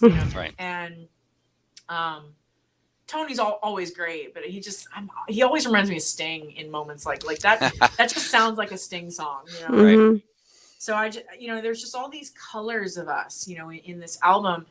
And I remember, not that you asked for a story about the Christmas album. No, please. Please tell us. I remember, two funny stories, I guess. But I remember that if I wasn't going to get Oh Holy Night, which I'm pretty sure Mylin picked that up, right? And I remember there was a team meeting where I was like, Mylin got Oh Holy Night. Fine. I didn't care. I didn't care what I had if it wasn't Oh Holy Night. So I said to everyone, I was like, I'm going to wait until everybody picks. And then I'm going to pick from the Island of Misfit Toys leftovers. I'm going to pick up some little weird song, and I'm going to, and I'm going to make it killer. And that's what I did. I didn't realize that it was called It Came Upon the Midnight Clear. So I always grew up singing It Came Upon a Midnight Clear, and I'm pretty sure that's what I sang. So it's incorrect, and it's fine. So works. Works. Just so that we're the Midnight Clear. Nobody told me, and so now I'm going to do a thing where it says I was this many years old when I learned that it was Midnight Clear. The Midnight Clear. Either a typo on their end that they titled it that, or I just never have sung it. I don't know. I'm afraid to ask anyone. So then the other thing was with Go Tell It on the Mountain. So we had, I know Tony Luca has talked about it. I don't remember quarantine. We had a quarantine of like me, Jason Carson, Jason Miner. I think it was us three. Tony stayed separate, but the three of us would be together sometimes working on music, or I'd be in the realm when it was all going down. And they were over when we recorded my parts for Go Tell It on the Mountain. And so I'm sure I'm like in pseudo pajamas with my hair all like tied. I'm like, what are we doing? And so I have the microphone. I'm like, okay, all right. So my part, okay. And so I, do the thing, and I'm all like, wow, like whatever I'm doing, whatever all my parts were, right? And I can just see Jason Miner over here, like, I'm filming for Lisa. And it's just, I'm doing all the notes, right? And he's just over here like, and I just keep doing it. So it was kind of cool, like very low key cool to be like, yeah, what's my part? Okay, cool. and just killing it. And the producers like, you can do it better. And I'm sure they were like, what is don't make her mad. But it's actually, that's the secret. Like, if you make me mad, I sing like so much better. I never want to be mad, so I don't tell anybody. No one knows. Make me angry, and I will sing that's a secret. Yeah, I know. Horrible. Like, I hate that, but I guess it's true. Great angry singer. It all needs to go that way. Yeah. Yeah. I should have been like an Alanis Morissette Jr. or something. I was just a little too young to like that. That's what I need to be, was that. Right. Yes, put it all on the stage, all my anger. But it was great. Like, it was just cool to just, go slay some Christmas. Yeah. And when it all came together, I mean, I have the Billboard. It was number 21 on Billboard compilation albums in 20, whatever. I don't have my glasses. 2020? Yeah. 2020? Good old 20. Remember 2020? Like forever ago, man. I was a whole other person in 2020. So, but yeah, I mean, it was kind of like, look what we did. Like, look at the vision that Always in the Club had. Look at each person's role in making it happen. You know, TJ contributing, like even from the last group, TJ being a part of what we do. I mean, everybody's represented. Every season is there. You know, Jason Minor like gets to slay on Christmas, you know, and honestly, Jason Carson's song was killer, you know, like such a departure. Like, again, it was just so cool to see everybody create and do their thing. And then I feel pretty cool because I filmed both Jason's and my own footage for the video. So like I brought him over and I'm like, here's your backdrops. Jason Minor gets blue for his eyes, you with snow, and then we'll do, you know, everybody gets a different. And of course I was like black on black, like it's like I'm gonna whip my hair and that's what you get. Like perfect. It was just, you know, I got total control. So I got to produce, you know, I got to have creativity in this really hard, weird moment of our time. And so even though we were all very separate, I was astounded at what happened. And I love that album. It's such a great album. It's like all my brothers and sisters together doing stuff. So no, so I'm so glad. Whoever thought of that, I'm so glad. I bought the ornament. Like I have the Christmas ornament and everything. Nice.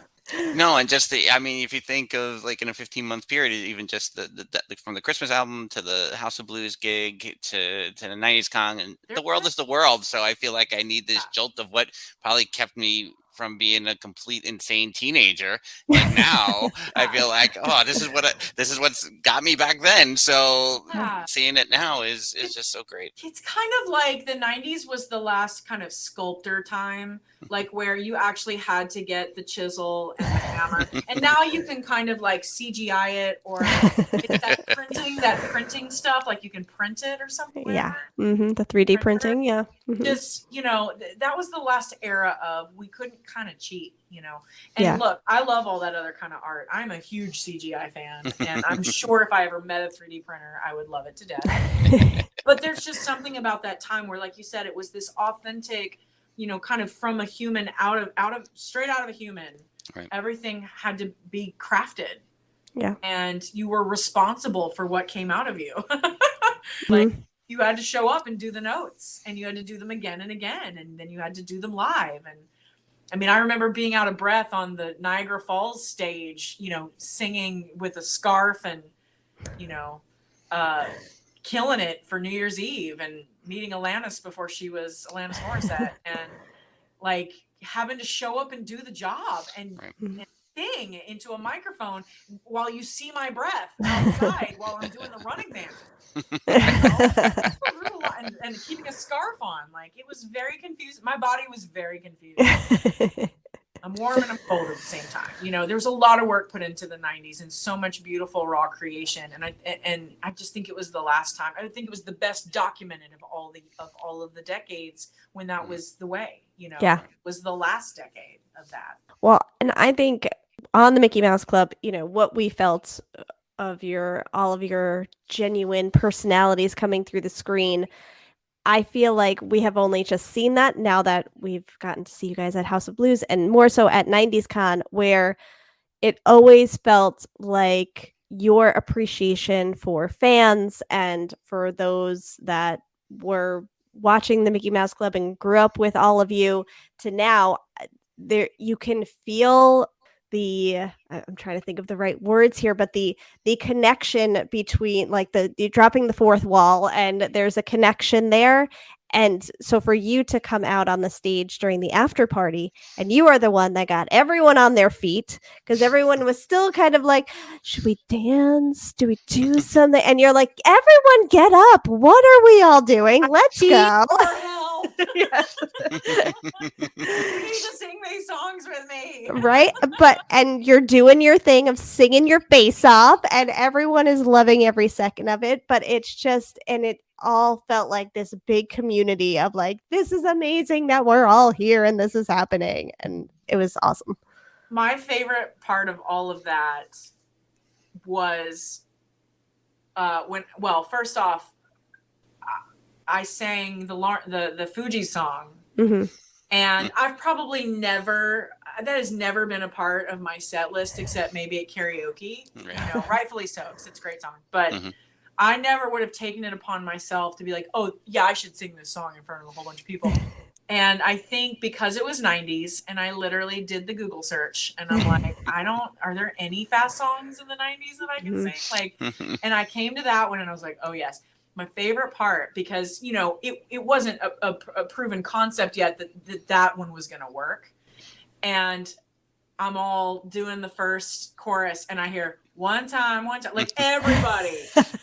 And I was like, oh, this is fine. They're going to do all the parts. Like, yes. And that's where I felt in that moment, the same fun being had by all of us. That was my moment because the hard song was over, right? Like, honestly, after all the talking I'd been doing between Friday and Saturday, Whitney scared me a little. It was a nice, bright song. It was a Shaka Khan song.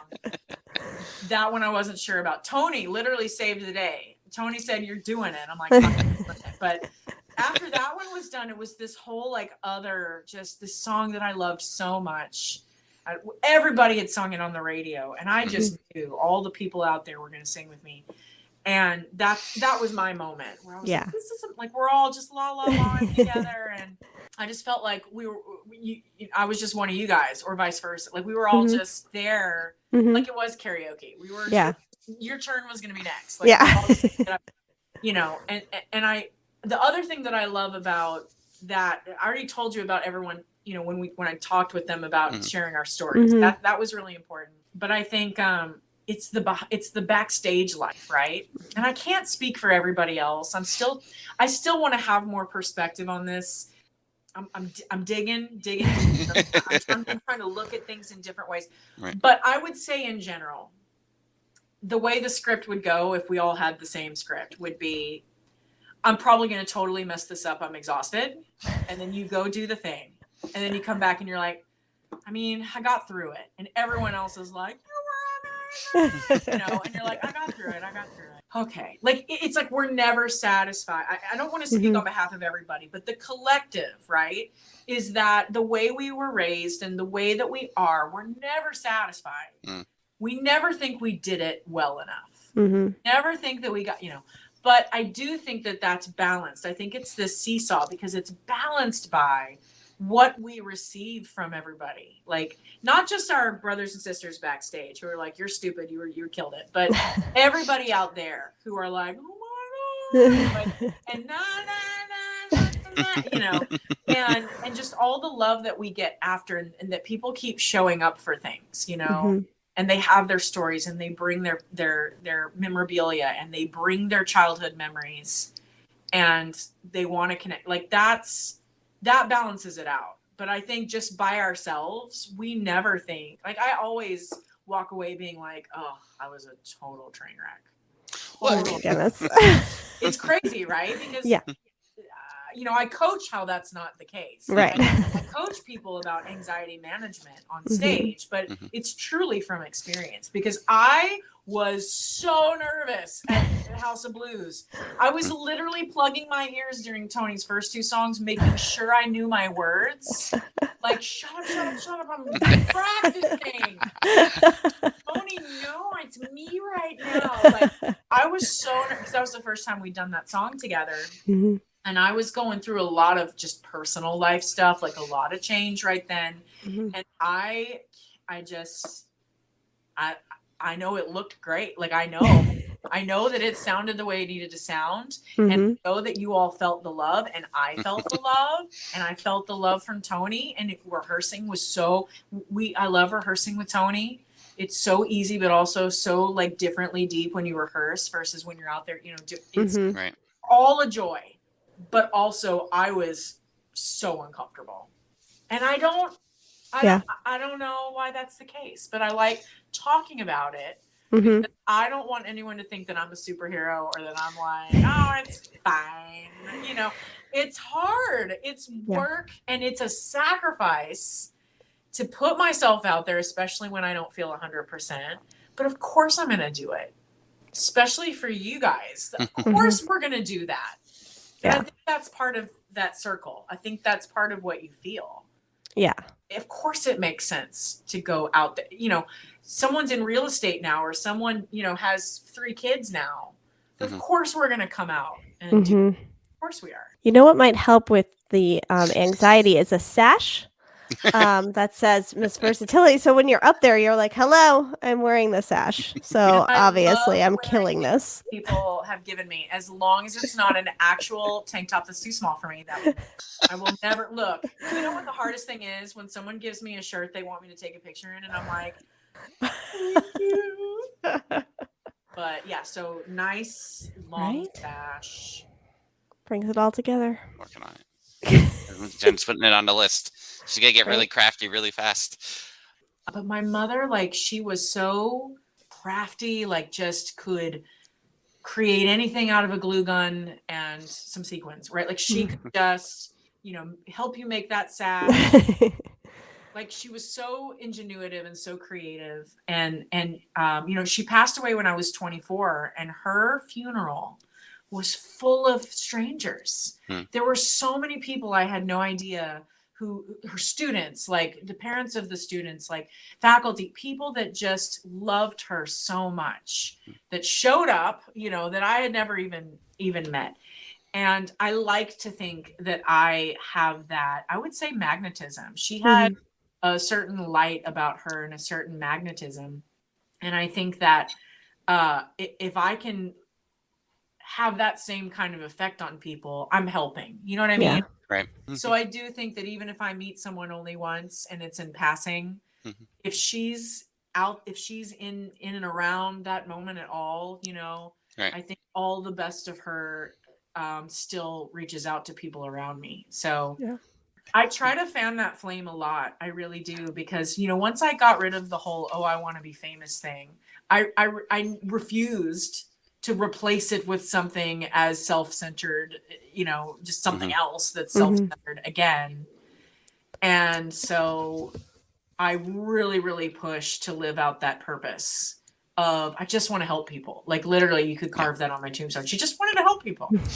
And that would be true. I think that the wrench in the system is that I am an introvert and I only have so much time. Okay, I'm gonna go be quiet by myself. Okay, like I have like a fuel tank, and it does, you know, like there's this moment, you know, there was this. I'm gonna apologize to the lovely lady at MMC 30 who caught me at 11:59 trying to get out of the building, or like it was probably later than that, but like at 1:59 in the morning when I'm taking a beeline, like it's obvious that I'm like end scene, and I'm like trying, you know. And she's coming, and I'm like, hold on. Like, I was so like, hold on. And I don't know what, you know, I had to come over here and be like, okay, what's my game plan? Something's awesome. I don't want to be mad, and I got to figure it out because I don't want to yell at her. What am I going to do? Like, it was that. And she was like, I was like, hold on. She's like, okay. You know, just, I felt horrible. That doesn't happen to Damon Pampolino. Okay? There is no off switch for that man. I have never seen him at a 5. Yeah. Right. Or lower, ever. I've never, even when we're having actual serious discussions at like dinner, it is always a cigarette about. I've seen him sleep once. I've seen him. We have it on recording. It was at 90's Con, and he fell asleep on the couch, and it was hilarious. I want to say that, you know, we had this camping trip that I guess we do talk about from time to time. Talk about something you would never do to your children. Just put them on the water and send them out. Just, you know. There's alligators. It's Florida. We don't live here yet. We don't really know what's around. Like, we're all from different parts of the country, but let's just 2 by 2, just put them out on boats and see what happens. It's fine. But we were at this camping trip the first year, and I want to say that maybe Fred Newman had gotten like a fisheye lens on the camcorder. Okay. And I think he went around and took pictures of us when we were napping. Oh, that sounds weird. We were all together, like it was like a group, you know, it was like the girls and the boys or whatever. We were on all these bunk beds or whatever. But you know, sounds horrible. I can't bail myself out of this. But like, you know, you see like, I think you see like Damon's face all like, oh. You know, that might have been the only other time I've ever seen him unconscious. So, Not surprising. Funny. Yeah. So I don't have that. I don't have the Damon Pampolina, like the show must go on. There is a moment where I'm like, I can't. Yeah. And I feel horrible. So, and I talk about that with people, like how artists aren't all the same, and you know how you have to find your boundaries. Like it's a form of self-care, but it's also caring for your fans so that you don't go like, hold on, like, stop right there. You know, I know that wasn't super mean, but it felt mean. It just felt mean because I hate saying no. But yeah, like it's a lot, like it's so much, but it's so worth it, you know? Yeah. Like, cause when I get up in the morning, I'm not like, I really want to go put on a full face of makeup. Yeah. And like figure out what I'm going to wear. And I'm going to go like be on a stage and I'm just going to be there all day long and all night long. And then afterwards, I'm going to like exchange numbers with everyone. And then I'm going to be on the phone with people like forever. And I can't wait. And that sounds like the worst day ever. Yeah. You know, like for my inside life. Too much peopling. I call it too much. Like some weeks I'm like, I am like, what? You know what? I did a lot of like too much peopling this week. I think I just was talking a lot and interacting a lot. And I gotta. Yeah. And I think that like, and there are people made to people. Yes. People made to people. And I think that what I've learned is I'm going to use the short bursts that I'm good at, you know, because I'm a responder. Like I grew up learning how to be an extrovert, I guess. I don't know. I'm sure there's a name like an omnivert. I don't know. But I guess I can be both. But I think the definition is that you recharge either in front of everybody because that lights you up or that gives you more energy, or it's when you're quiet and by yourself and I don't know, whatever that, you know, you just kind of crawl in your hole. Yeah. And I think that like, I don't think that what I do on stage is recharging. I literally think I'm compelled to burn that fuel. I respond, you know, right. I'm lit up because you guys light me up, but it's not like once I'm done, I really have to work at a literal after party mentality because I'm so exhausted. Yeah. You know, I just want to go like put an oversized shirt on and like watch HBO with my dog, like, and not talk to anybody and have that resting Mouseketeer face that no one ever does. Like, like when your phone, do you ever get mad at your phone when you're in like the worst angle ever and it recognizes your face? Right? Like, this isn't what I look like. What do you mean? Right. Don't you want my passcode? That's what I look like in my resting Mouseketeer face. And, you know, and there's no greater moment than, you know, when I'm alone again. Yeah. And I think that's really interesting because I love performing. I love getting on the stage and I love interacting with my family and I love seeing the people I love. Yeah. But it can't last forever. I can't do it. Well, and 90's Con was such an intense schedule for anyone, any celeb that was there. We were constantly like, oh my God, they have the group photos, then you're the one-on-one, and then the panel discussions for you, probably the rehearsal for the after party. Like it was nonstop. Yeah, I think that's why I was just so worried about the I'm Every Woman, because I'm like, well, I mean, these notes were here 2 days ago, but the whole situation. It is. But you know what though? They took really good care of us at 90's Con. I will say that like I really I enjoyed. I strive these days. I call myself an omnivore because I felt like I was lying when I had put vegan on my Instagram profile because I couldn't stick to it. I'm working on it. Like I'm working towards it. I'm mostly a vegan, but food is my battle. And I just sometimes I cheese. Sometimes cheese happens, and then it's a snowball from there. And you have a right to cheese. Yeah. And so now I'm an omnivore. I can exist as both. And the food there they had vegan options and they had water and like people to escort us everywhere. And it just felt so organized and carefully thought out that they really thought about what would make us better recharged in the back, you know? And it was really cool. I think if I get to come back next year, I'm going to force myself to kind of sit down and meet everybody because I'm just shy and I don't think anybody knows what show I'm from. Yeah. I don't think that, you know, so-and-so is going to be like, oh yeah, like I watched that show, or, oh yeah, like I remember so-and-so, you know, maybe it's not me, but it's like, oh yeah, I remember watching so-and-so. Yeah. And I always felt like I felt bad, like trying to walk up to, like, I would have loved to have met Nev Campbell. I mean, because I'm just such a movie fan, and so it's not even a franchise. It's like any of her movies. I just think she's so great at what she does. But I did meet a few people. Of course, I freaked out about Christopher Lloyd. I didn't get the joke on the Instagram. I have this picture of just him and I, but really, whole group picture, right? But I just try to play it off like, oh, we're together, like ourselves. But it's just this whole like big girl picture, and but I didn't care. Like I was so shy. I didn't ask for my own picture, right? I was so like, oh, I mean, you know, I was just so excited to be next to him. At least I got to be like right there and like stare him in the face. And so it's stuff like that. I rarely geek out about people. And so I try to enjoy those moments. Most of the time I'm like, oh, I don't want to impose, you know, I don't want to impose. I would love to pick their brain, but I don't want to impose. So that's a personal goal, is to put myself out there more and just look, if they're jerks, it's cool. Or if they're like I was with that lady, like, hold on. You know, if they've reached their breaking point, at least I tried, you know? I had one more funny story. Oh, Christopher Lloyd. I have to tell this story. Yeah. As you may know, I always wear black. It is amazing that this tank top is burgundy. This is a treasured moment. This is the pop of color on camera with a pop of color. Yes. We feel honored. Thank you.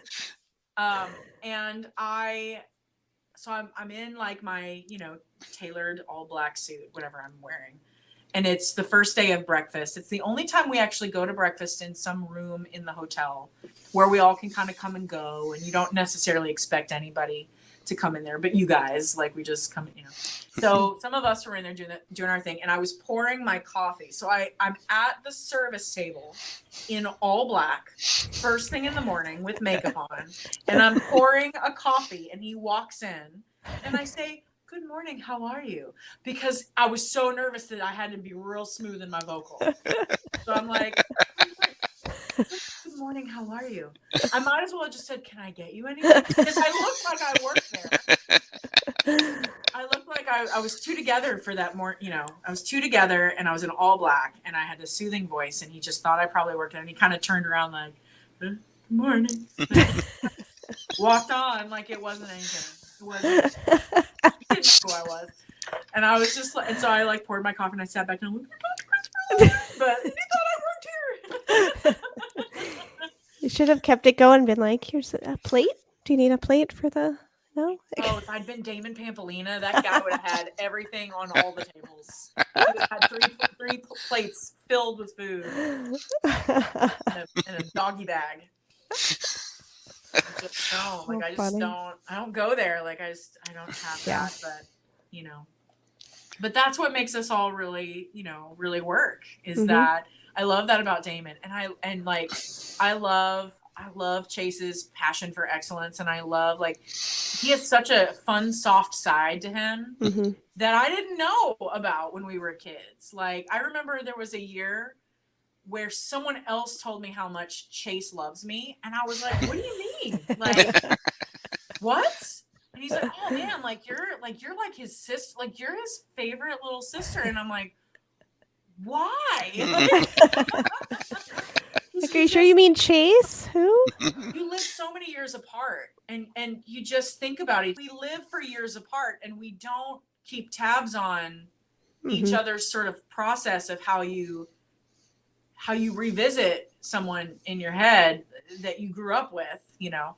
And I didn't get to live in LA with a lot of them who got to stay in touch, you know, and I didn't stay in New York, or like when Lindsay was coming into New York, I was leaving. Like it just, I was never really around a bunch of people. I think here in Nashville is where I've been in the closest proximity to a group of us, you know, in forever. So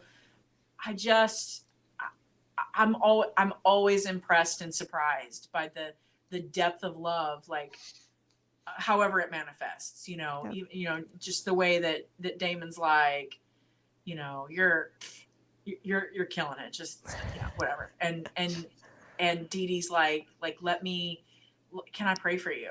And I'm like, okay. And I'm like in the bar at 90's Con, just her like bawling, like in her lap as she's like, praying over me, you know, because that's what we do. What we do. And I'm not ashamed. Like I'm like, I don't know, for all of our, oh, sorry, I just literally rocked my eyes. Like for all of our, I don't know, for all of our quest for, you know, unattainable perfection and 100%edness, you know, I really want to be as transparent as I can. And I for all my times of like wanting everything to be perfect, I wasn't embarrassed in that bar full of child stars to cry and be prayed over by Dee Dee. Like that's got to be what it's for. And I'm pretty sure that some of them probably looked at all of us like, gosh, like there's a family, you know. Like, wow, look at that. Like I don't even want to go, you know, mess up whatever they're doing, you know, which is silly. We want you to come over. Please come over, Neve. You know, so yeah, I could go on and on. I know it's like it's been almost 2 hours. You're the one giving the time to us. We're so appreciative. I'm like, we don't see how you feel like, oh, I don't want to bother anyone. That's how we are. We're like, oh, we don't want to bother. We don't want to push. We don't want to. I know. I don't know. Like you got me on a good night because this is how it goes. I could talk about it forever. That's the problem and the good thing. I could talk about it forever because this is just a time of, like I said, I've been watching more home videos on purpose, like really trying to reintroduce myself to the 11-year-oldish girl and how I came to be on, like how I came to figure out my way on that show. And it's really funny, like really interesting. That whole Strasbergian sideshow that I was like, it's been really interesting. I think this needs to be a documentary. Gosh, wouldn't that be amazing? Yes. You watching back and trying to figure it out and talking about your journey. Yeah. And it's like the swabbing the deck is like, you know, just let's just get down to what's underneath and then bring it back up. That could be the name of the documentary. Swabbing the deck. Swabbing the deck. Yeah, because when it's panned over to me, I don't know what I'm doing. I don't know what's going on. I just see this, like, I'm embarrassed, right? Like I'm looking at this girl and I'm like, why are you continuing to not be cool? Like, what are you doing? What are you wearing? Like, you're in this crazy outfit, which I know I have a song that's the Caution Blues, but still, there was this very unflattering outfit that I was wearing that they did their best to try to like hide my tummy or whatever it is they were trying to do. And my hair is up in this weird little ponytail. And I'm like, what? Whoa, oh no. Like I'm slightly horrified at like, poor kid. What is she doing?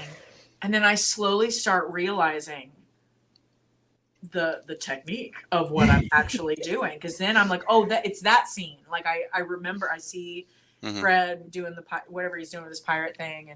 And I understand that I am trying to work hard in this pantomime so that it sounds like I'm really swabbing the deck from off camera. I mean, it's so ahead of my time. So ahead. So I like it.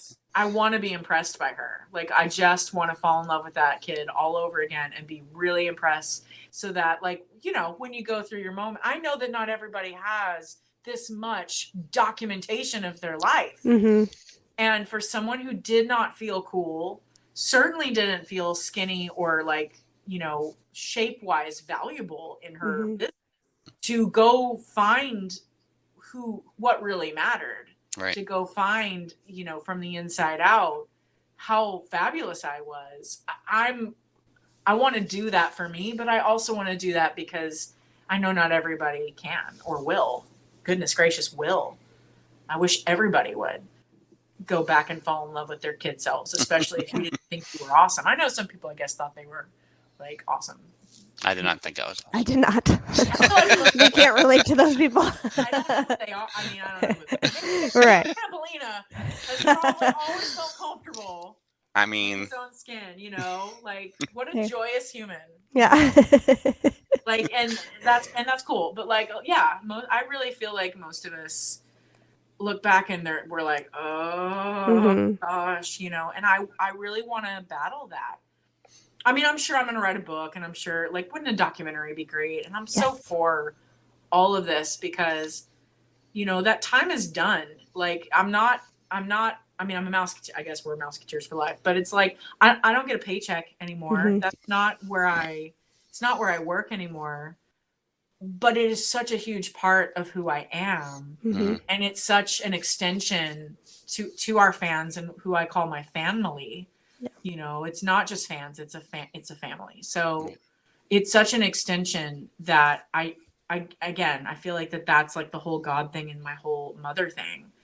There's no way that I can not draw from that in all the best ways that I can, you know, and make the most out of it, whatever that looks like for the future, you know, since people are interested, let's turn it into as great a thing that we can. Yeah. You know, no, I feel like itself.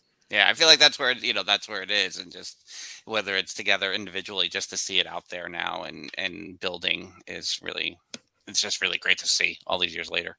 Oh man, I just want to do that for the rest of I just want to talk about the show for the rest of my life. Let's find jobs for that, right? Let's all put our heads together. Let's go talk to people, figure it out.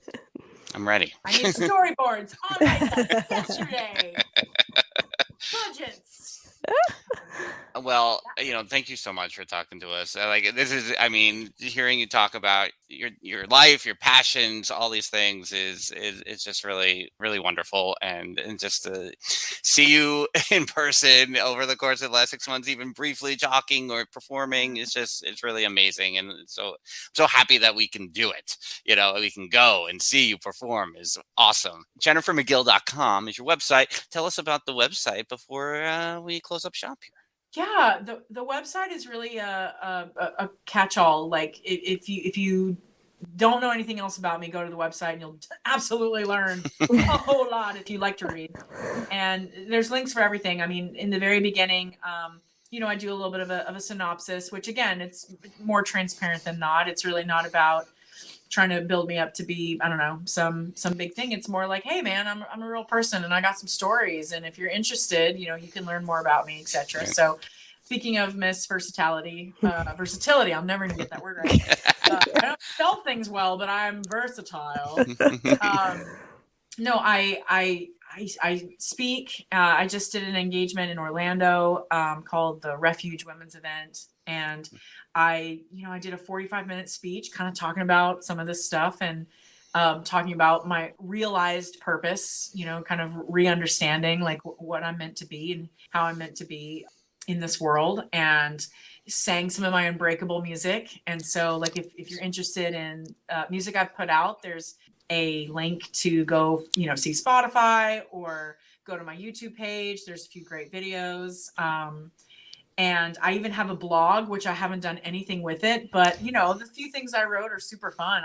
I felt really, I'm an accidental writer apparently. And even though it's like pulling teeth to get me to read or write, I should write a book. So I'm working on it. And, but you know, a lot of what I talked about tonight, there's at least all of the songs on the Unbreakable album from 2017 are about you're not alone, empowering you to be strong, to know that you can get back up, that everybody gets knocked down, that everybody can feel broken, but that's never the end unless that's what you choose. You know, there's always a place to look up and always a way to get up.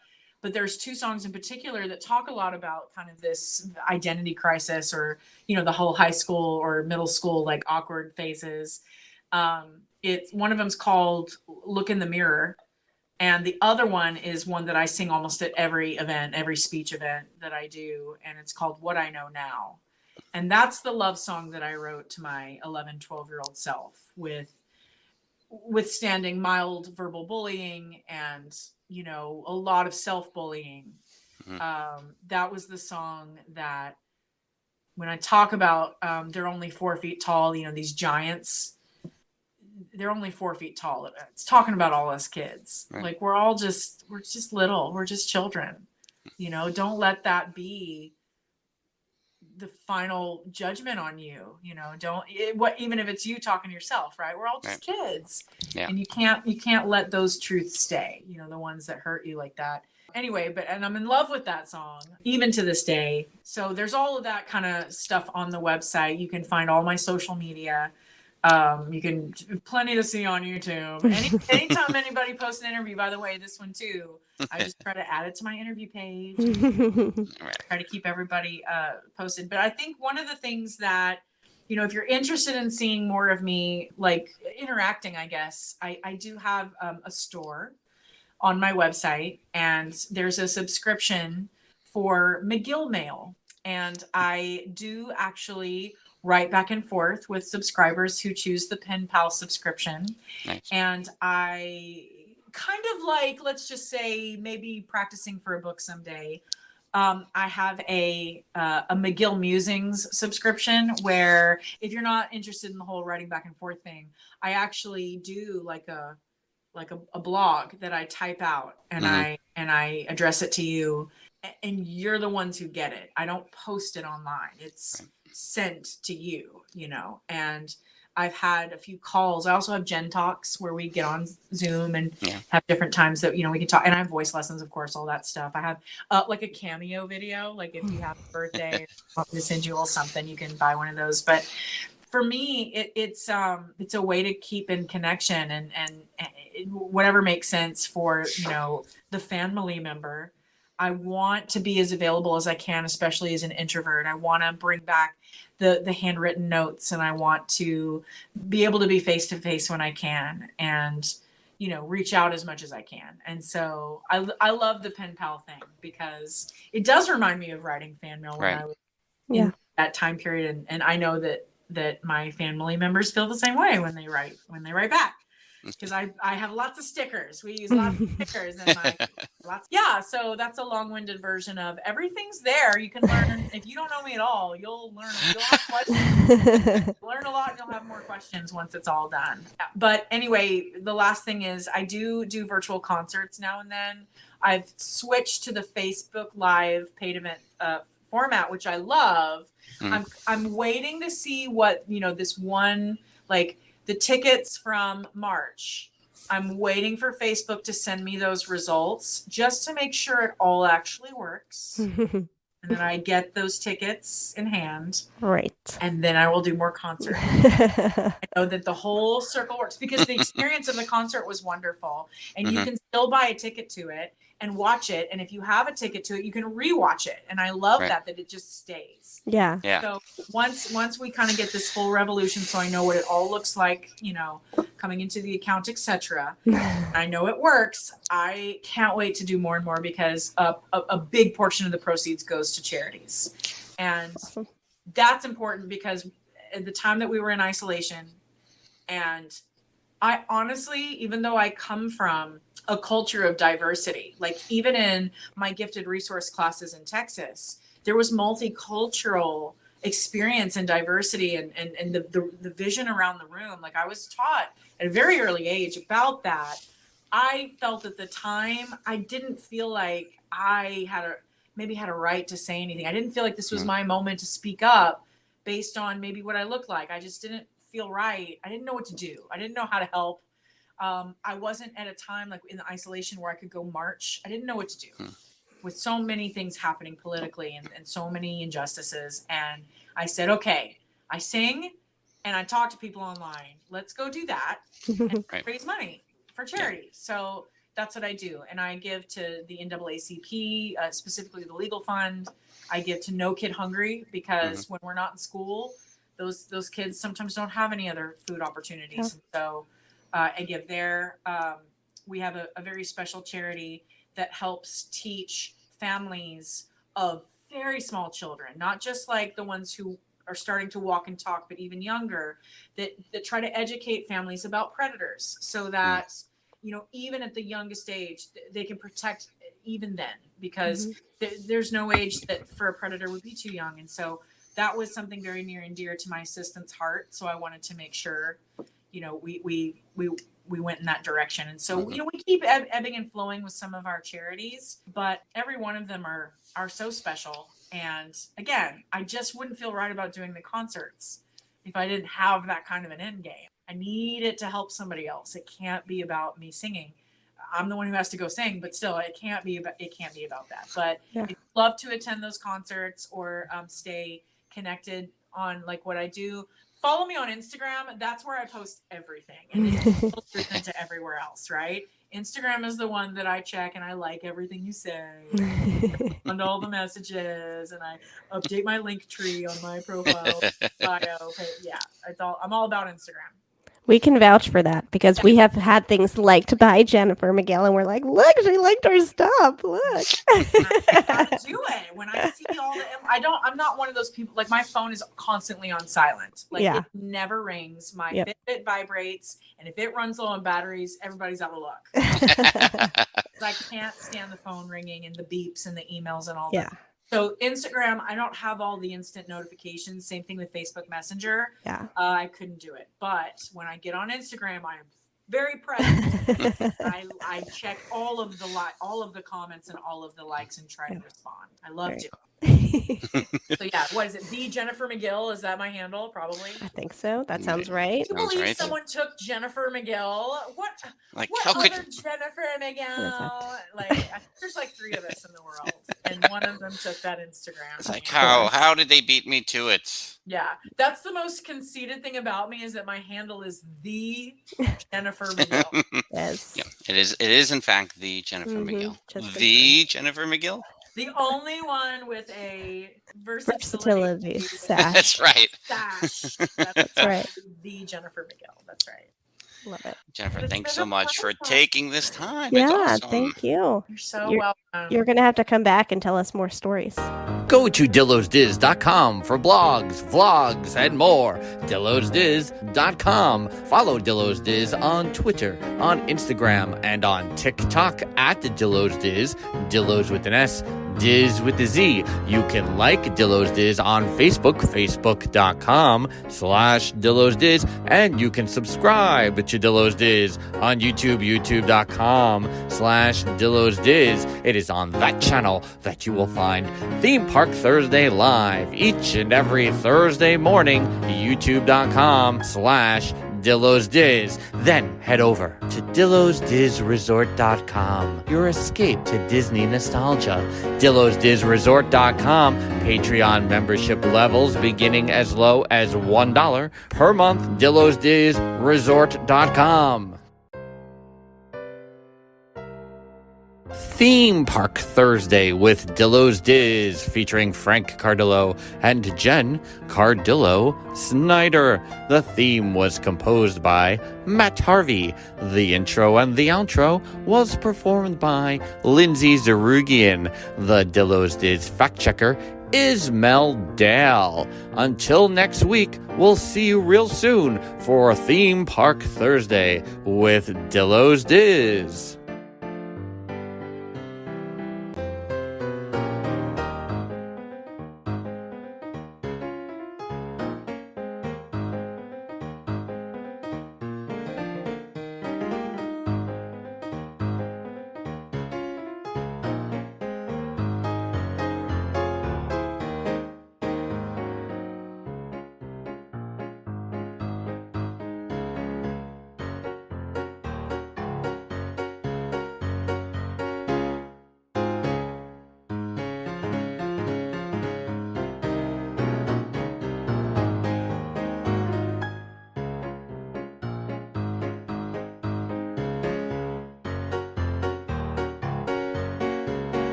The Improviser's Guide Network 2022.